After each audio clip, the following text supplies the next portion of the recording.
4, stay in the safety zone. Psalm 91 and 1 through 2.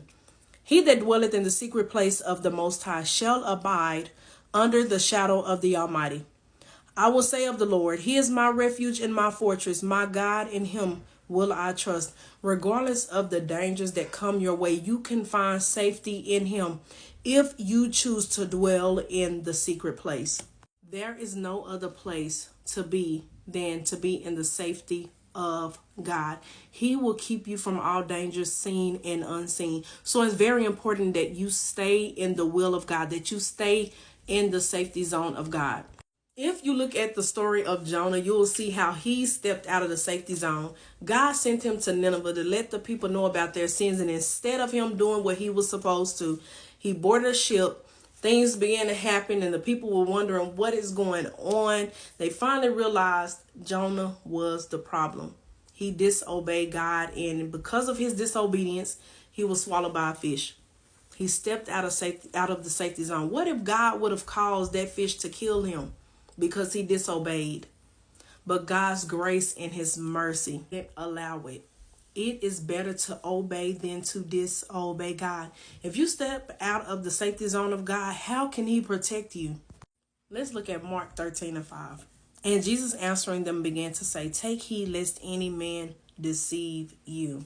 Jesus warns us, as the time draws near, do not allow the enemy to deceive you. The spirit of deception is so high these days. Deception is where someone is lying. They're trying to trick you. That is the trick of the enemy, when he's trying to make you believe you have time when you don't. He only comes to steal, kill, and destroy. He knows his time is short, so he will try to cause you to step out of the safety zone of God. The devil is a deceiver, and you have to remember this. You have to stay sober and vigilant, because the adversary, the devil, he walks about as a roaring lion, seeking whom he may devour.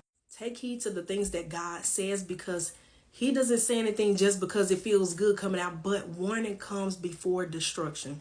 Saul stepped out of the safety zone when he disobeyed God.